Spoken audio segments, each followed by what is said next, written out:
past simple tense සරල අතීත කාලය. past simple tense වාක්‍ය නිර්මාණ විදිය how to construct වාක්‍ය නිර්මාණය කරන ආකාරය start with the subject කතෘ පදයෙන් ආරම්භ කරන්න. කතෘ පදය කියලා අපි සඳහන් කරන්නේ ක්‍රියාව කරන කෙනා doer of the action ක්‍රියාව කරන කෙනා කතෘ පදේ වෙනවා.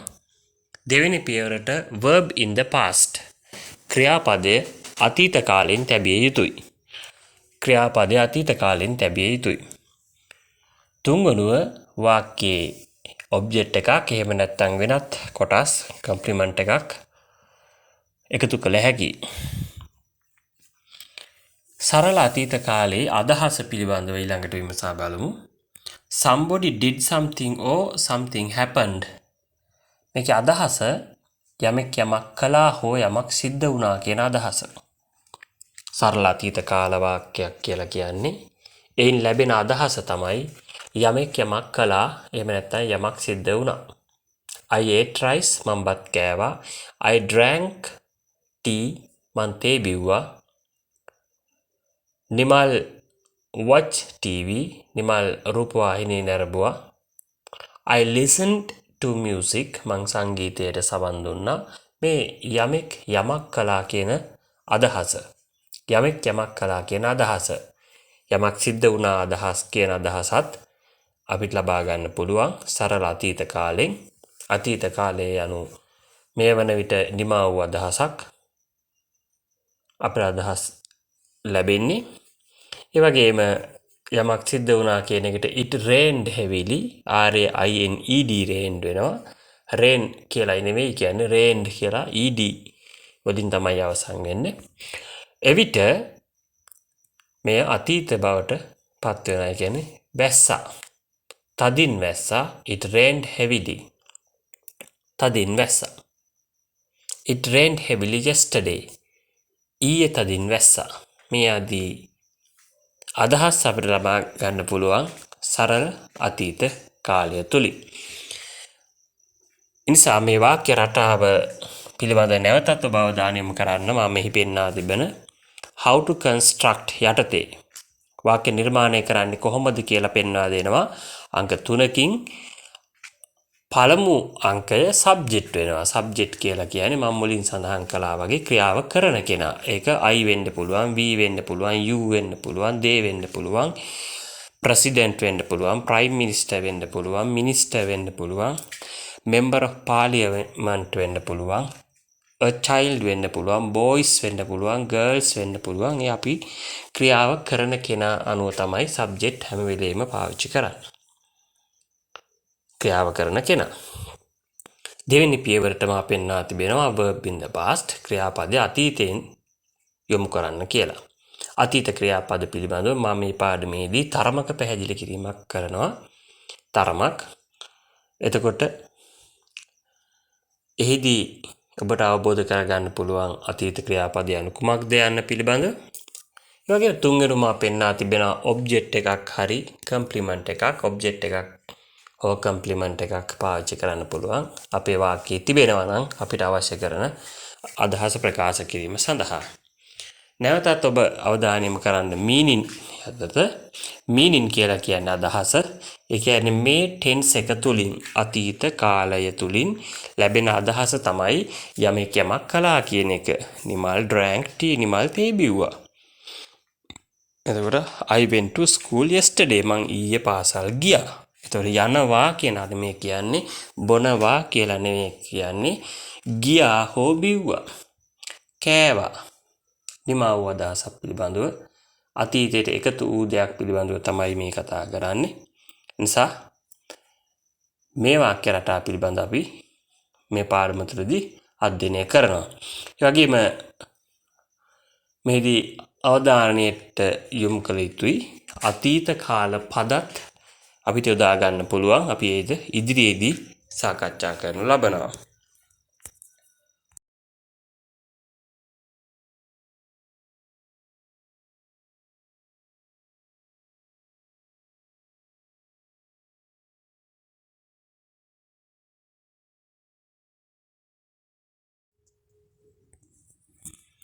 මිළඟට මා සූදානම් වෙනවා අතීත ක්‍රියාපද පිළිබඳව අතීත වාක්‍ය නිර්මාණය පිළිබඳව සාකච්ඡා කරන්න බලන්න මම පෙන්වා තිබෙනවා. පොසිටිව් කියන්නේ ඇත යන අර්ථය, ඇෆර්මැටිව් ෆෝම් එක ඇත යන අර්ථය පොසිටිව් කියලා කියන්නේ. ඇත යන අර්ථ වාක්‍ය නිර්මාණය කරන ආකාරය බලන්න මම පෙන්වා තිබෙනවා ඔබට මෙතනදීත් subject past simple verb භාවිතා කරන්න කියලා. ඉතාම සරල වාක්‍යයක් මේ පෙන්නලා තියෙන්නේ. මේකත් වාක්‍යයක්. කර්තෘ සහ ක්‍රියාපද එකතු වෙච්ච වාක්‍යයක්. බලන්න කර්තෘ පද දෙස අවධානය යොමු කරමු. she කියන්නේ ඇය, he කියන්නේ ඔහු, it කියන්නේ ඌ ඒක, රවි a child ළමයෙක්, I මම, we අපි, you ඔබ, they ඔවුන් කියන අදහස, children කියන්නේ ළමුන්. children කියන්නේ ළමුන්. මේදී ඔබ අවධානයට ගත යුතු වැදගත්ම කාරණේ තමයි දරුවනේ. මෙතන she ඉඳන් he, it, ravi, a child මේ සෑම ක්‍රියාපද කර්තෘ පදයක්ම ඒක වචන කර්තෘ පද වෙනවා. I, we, you, they, children කියන පද බහුවචනයේ නියෝජනය කරන කර්තෘ පද වෙනවා. හැබැයි මතක තියාගන්න මම මුලදී මගේ English with TMUK කියන YouTube channel එකේ මගේ වීඩියෝ වලදී පෙන්නලා තිබෙනවා. කර්තෘ පදයේ ඒක වචන නම් ක්‍රියාපදයේ ඒක වචන විය යුතුයි. කර්තෘ පදයේ බහුවචන නම් ක්‍රියාපදයේ බහුවචන විය යුතුයි කියලා සරල වර්තමානයේ පැහැදිලි කරනකොට එනම් present simple tense පැහැදිලි කරනකොට. හැබැයි මෙහිදී මතක තබා ගන්න කර්තෘ පදයේ ඒක වචන වුණත් කර්තෘ පදයේ බහුවචන වුණත් ඒක ගැටලුවක් වෙන්නේ නැහැ. ක්‍රියාපදය මේ දෙකටම ගන්න පුළුවන්. ඒ කියන්නේ අතීත ක්‍රියාපදය ඒක වචන බහුවචන ભેදයක් සලකන්නේ නැහැ. ඉංග්‍රීසි භාෂාවේ අතීත ක්‍රියාපදය ඒක වචන බහුවචන ඕනෑම කර්තෘ පදයක් එක්ක පාවිච්චි කරන්න පුළුවන්. මේ අපි කතා කරන්නේ සරල අතීතේ. ඒ නිසා අතීත ක්‍රියාපදය ගැනයි මම මේ පැහැදිලි කරන්නේ. එතකොට බලන්න අතීත එවැනි ක්‍රියාපද කීපයක් help කියන එකේ helped වෙලා තියෙනවා. dance කියන එකේ danced අතීතයයි. work worked වෙලා, play played වෙලා, cry cried කියලා. went came wrote cut got මේ හැම පදයක්ම අතීතයි. එනිසා මේ අතීත ක්‍රියාපදේ ඕනෑම කර්තෘ පදයක් එක්ක භාවිතා කළ හැකියි. බලන්න she helped ඇය උදව් කළා. උදව් කරනවා කියලා නෙමෙයි. he worked ඇය ඔහු වැඩ කළා. it barked ඌ බිරුවා. Ravi played රවි සෙල්ලම් කළා. a child cried ළමයෙක් ඇඬුවා. I helped මම උදව් කළා. නැත්නම් I went මම ගියා. we went අපි ගියා. නැත්නම් we came අපි ආවා. you came ඔබ ආවා. you wrote ඔබ ලිව්වා. they cut ඔවුන් කැපුවා. children cut ළමුන් කැපුවා. මෙවැනි අදහස්. ඔතන මතක තියාගන්න මම මෙතනදී පෙන්වා තිබෙන්නේ ඔබට subject verb පමණයි. හැබැයි මම මුලදී පැහැදිලි කරා subject verb object or complement. object එකක් ක්‍රියාව කරන්නේ කුමක්ද යන්න පැහැදිලි කරන පදේ. උදාහරණයක් වශයෙන් she wrote ඇය ලිව්වා. ඇය ලිව්වේ කුමක්ද? a letter ලිපියක්. ඔන්න object එකක්. ඔන්න object එකක් වාක්‍යයට එකතු කරා. she wrote a letter ඇය ලිපියක් ලිව්වා. he sang a song ඔහු ගීතයක් ගායනා කළා. sang a song ගීතයක්. ගායනා කළේ කුමක්ද? a song. එහෙමනම් ඒත් object එකක්. he went to temple ඔහු ගියා පන්සලට. he went ඔහු ගියා to temple පන්සලට. ඔන්න complement එකක්. ඒ object එකක් නෙවෙයි. මේ ආදී වශයෙන් වාක්‍ය නිර්මාණය කරන්න පුළුවන්.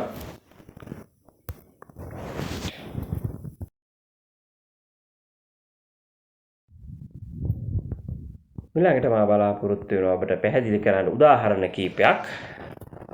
උදාහරණ කීපයක් මම පෙන්වා තිබෙනවා. he drank tea.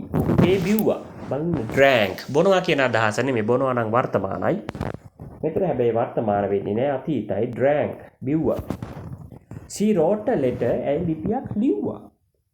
she කියන්නේ කර්තෘ පදේ subject, wrote කියන්නේ ක්‍රියාපදයේ අතීත ස්වරූපය, a letter කියන්නේ object එක. object එක නැත්නම් කර්ම පදය. it barked. ඌ බිරුවා. ඕනනම් it වෙනුවට dog කියලා දාගන්න පුළුවන්. I sang a song. මම ගීතයක් ගායනා කළා. I sang බලන්න sing කියන එකේ අතීත ක්‍රියාපදයේ sang. මෙවැනි ක්‍රියාපද ඔබ ඉගෙන ගත යුතු වෙනවා. sing කියන්නේ ගායනා කරනවා. sang කියන්නේ ගායනා කළා. a song මෙහි කර්ම පදයකට නැත්නම් object එක වෙනවා. we went to temple. අපි ගියා to temple පන්සලට. අපි ගියා පන්සලට. යනවා කියලා නෙවෙයි කියන්නේ, ගියපු බවක් කියන්නේ. සමහරට ගියේ සතියේ වෙන්න පුළුවන්, ගිය බදාදා වෙන්න පුළුවන්, ගිය සතියාන්තේ වෙන්න පුළුවන්, ගිය මාසෙ වෙන්න පුළුවන්, ගිය අවුරුද්දේ වෙන්න පුළුවන්, අද උදේ වෙන්න පුළුවන්. පසුගිය සිදුවීමක් අතීතයි. you came safely. ඔබ ආරක්ෂිතව පැමිණියා. you came ඔබ ආවා. safely adverb එකක් යොදාගෙන තියෙනවා. ආරක්ෂිතව කියන අදහස ලබා ගන්න. they met me yesterday. they met me. ඔවුන් මුණ ගැසුණා මට ඊයේ. yesterday ඊයේ. බලන්න අතීත පදයක්. අතීතය හඟවන පදයක් yesterday කියන්නේ. එතකොට ඉංග්‍රීසි ඉගෙන ගන්න දරුවන් වශයෙන් ඔබ කල්පනා කරන්න, ක්‍රියාපදයේ අතීත කරනවා පමණක් නෙවෙයි, ඔබට අතීතවාචී පද පාවිච්චි කරන්නත් පුළුවන්. yesterday, last night, එවැනි පද. last Sunday ගිය ඉරිදා, last Monday ගිය සවුන්දා, last Wednesday ගිය බදාදා, last Friday ගිය සිකුරාදා, last month ගිය මාසේ, last week ගිය සතියේ, last year ගිය අවුරුද්දේ, last decade ගිය දශකයේ, last century ගිය ශතවර්ෂයේ. මෙන්න මෙවැනි පද පාවිච්චි කරන්න පුළුවන්. last කියන්නේ ගිය කියන, පසුගිය කියන අදහස ලබා ගන්නවා. එහෙම නැත්නම් අපිට ලබා ගන්න පුළුවන් එවැනි අතීත පද 2 days before, දින දෙකකට පෙර, before 2 o'clock දෙකට පෙර. මේ ආදී වශයෙන් මෙවැනි අතීත කාල පද පාවිච්චි කරන්න පුළුවන්. day before yesterday පෙරේදා කියන අදහස. day before yesterday අපිට මේ කියන්න පුළුවන් පෙරේදා. I sang a song day before yesterday. මම පෙරේදා ගීතයක් ගායනා කළා කියලා මේ වාක්‍ය නිර්මාණය කරන්න පුළුවන්. හොඳයි, අපි ඊගා වාක්‍යයට යමු. Ravi visited me last week. මේ එවැනි පද yesterday ඊයේ කියන අදහස ලබා දෙනවා. අතීත වාචී පදයක්. Ravi visited me last week. රවි මාව බලන්න ආවා ගිය සතියේ. last week මම සඳහන් කළා. last කියන්නේ පසුගිය කියන අදහස ලබා ගන්න. last week ගිය සතිය කියන අදහස.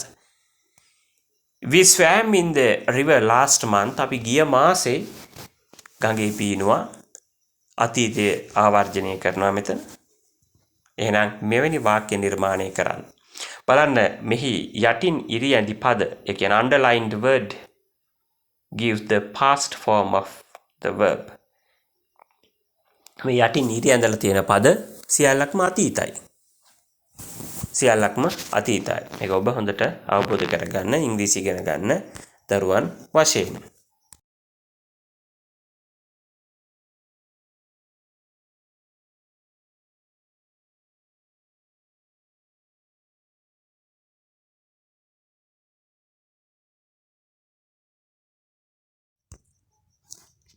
ඊළඟට අපි සූදානම් වෙනවා නැහැ කියලා අදහස ප්‍රකාශ කරන්න. නැත යන අර්ථය, නෙගටිව් ෆෝම් එක නැත යන අර්ථය බලන්න. නැහැ කියලා ප්‍රකාශ කරන්න යන්නේ වාක්‍ය නිර්මාණ කරන ආකාරයම පෙන්වා තිබෙනවා. කර්තෘ පදයෙන් ආරම්භ කරන්න. දෙවෙනි පියවරට didn't කියන පදේ පාවිච්චි කරන්න. ඊට පස්සේ ක්‍රියාපදයේ ඉන්ෆිනිටිව් එකත් මූලික ස්වරූපේ භාවිතා කරන්න. බලන්න කර්තෘ පදය she he, it, Ravi, I, we, you, they, children ආදී මා මුලින් භාවිතා කරපු පදමයි තිබෙන්නේ. දෙවෙනි පියවර කර්තෘ පදයෙන් පස්සේ අනිවාර්යයෙන්ම ඔබ did not කියන පද දෙක did not එය පද දෙකක් ලෙස නොව ඔබට එක පදයක් වශයෙන් මම මෙතන පෙන්වා තිබෙනවා. didn't කියලා කෙටි කරලා did not කෙටි කරලා didn't කියලා අරගෙන තිබෙනවා. බලන්න. එහෙනම් නෑ කියන අදහස did not. නෑ කියන අදහස අපි ලබා ගන්නේ did not එකතු කරලා didn't කියලා. බලන්න. she didn't help. දැන් ගැටලුවක් ඇති ක්‍රියාපදයේ වර්තමානයෙන් තියෙන්නේ. ඔව්. හොඳට මතක තියාගන්න did කියන පදයේ අතීතයි. did කියන පදයේ අතීතයි. ඒ did කියන පදය වාක්‍ය තුල තියෙන නිසා අනිවාර්යයෙන්ම ක්‍රියාපදයේ ඉන්ෆිනිටිව් එකක් හෙවත් අතීත ස්වරූපය ඉවත් කරපු වර්තමාන බහුවචන පදයක් විය යුතුමයි. ක්‍රියාපදයේ දැන් මුලින් අපි පැහැදිලි කරා I went to school මා පාසලට ගියා. හැබැයි මා පාසලට ගියේ නෑ කියන්න ඔබ කියනකොට I did not go to school එනවා. අර went කියන ස්වරූපය වර්තමානයට හැරෙන්න ඕන go කියලා. බලන්න මෙවැනි උදාහරණ බලන්න. She didn't help. ඇය උදව් කළේ නෑ. He didn't write. ඔහු ලිව්වේ නෑ. It didn't cry. ඌ ඇඬුවේ නෑ. Ravi didn't play. Ravi සෙල්ලම් කළේ නෑ. I didn't dance. මන් නැටුවේ නෑ. We didn't see. අපි දැක්කේ නෑ. You didn't come. ඔබ ආවේ නෑ. They didn't cut. ඔවුන් කැපුවේ නෑ. Children didn't learn. ළමුන් ඉගෙන ගත්තේ නෑ. අදහස. හැබැයි ඔබ මතක තියාගන්න ඕන ක්‍රියාපදයේ didn't දැම්මට පස්සේ දාන ක්‍රියාපදය අනිවාර්යෙන් වර්තමානයෙන් තැබිය යුතුමයි. ඇයි අපි වර්තමානයෙන් දාන්නේ? හේතුව මේ තුල මේ වාක්‍ය ලියනකොට did කියන පදයේ වාක්‍ය තුල හම්බෙනවා. did කියන්නේ අතීත පදයක්. මේ අතීත පදයේ තිබෙන නිසා අනිවාර්යෙන්ම අර ක්‍රියාපදය වර්තමානයෙන් තැබිය යුතුයි. did වලින් අතීත බව වාක්‍යයට ලැබෙනවා. එතකොට she didn't help කියන්නේ ඇය උදව් කරන්නේ නෑ නෙමෙයි උදව් කළේ නෑ. help කියන්නේ උදව් කරනවා කියන වර්තමාන පදය තමයි. හැබැයි did වාක්‍ය තුල තියෙනවා. මෙතන නම් didn't කියන්නේ did not එකතු කරපු පදය. did not කියලා වාක්‍ය පද දෙක වෙන් කරලා තියන්නත් පුළුවන්. එහෙම නැත්නම් didn't කියලා එකතු කරන්නත් පුළුවන්.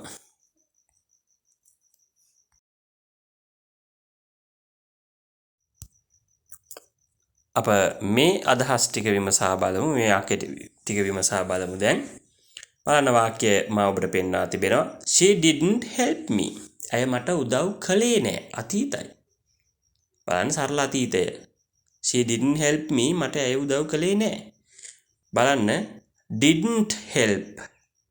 help කියන ක්‍රියාපදය ed දාලා අතීත විය යුතුයි. හැබැයි did තියෙන නිසා අපි වර්තමානයෙන් ක්‍රියාපදයේ තියලා තියෙනවා. මේ පිළිබඳව ඔබ සැලකිලිමත් විය යුතුමයි. ඔබට කියන්න බෑ she didn't helped me කියලා. he didn't wrote කියන්න බෑ. he didn't wrote articles නෙමෙයි. he didn't write articles. හේතුව did වලින් අතීත වෙනවා. එතකොට ඕනනම් ඔයාලට කියන්න පුළුවන් he did not write articles කියලාත් කියන්න පුළුවන්. did not කියන පද දෙක වෙන් කරලා. මා මෙතනදී ඉතා ජනප්‍රිය සහ සරල කෙටි ක්‍රමයට පාවිච්චි කරලා තියෙනවා. didn't කියලා did not එකතු කරලා. he didn't write articles. ඔහු articles ලිව්වේ නෑ. it didn't bark. ඌ බිරුවේ නෑ. බුරන්නේ නෑ නෙවෙයි බිරුවේ නෑ. Nimali didn't come yesterday. Nimali ඊයේ ආවේ නෑ. නිමාලි අද ආවේ නෑ කියලා නෙමෙයි ඊයේ ආවේ නෑ කියලායි මේ කියන්නේ yesterday ඊයේ. Sweta didn't meet me last week. Sweta මාව ගිය සතියේ මුණ ගැහුනේ නෑ. meet කියන්නේ හමු වෙනවා නැත්නම් මුණ ගැහෙනවා. එතකොට didn't meet මුණ ගැසුනේ නෑ. me කියන්නේ මාව ගිය සතියේ last week. Teacher didn't give homework. ගුරුතුමා නැත්නම් ගුරුතුමී teacher ගුරුතුමාටත් ගුරුතුමීටත් භාවිතා කරන පදේ teacher. Teacher didn't give homework. ගෙදර වැඩ දුන්නේ නෑ. teacher ගෙදර වැඩ දුන්නේ නෑ. The doctor didn't prescribe medicine. වෛද්‍යවරයා medicine නැත්තම් බෙහෙත් didn't prescribe නියම කළේ නැහැ. prescribe කියන්නේ නියම කරනවා කියන පදය. ඉංග්‍රීසි පදය. They didn't observe Ceylon Poya Day. They didn't observe. ඔවුන් සමාදන් වුණේ නැහැ. observe කියනවා නිරීක්ෂණය කරනවට. observe කියනවා සමාදන් වෙනවා කියන අදහස. දැන් මෙතන නම් නිරීක්ෂණය කරනවා කියන අදහස නෙමෙයි අපි ගන්නෙ. සිල් සමාදන් වෙනවා observe සිල්.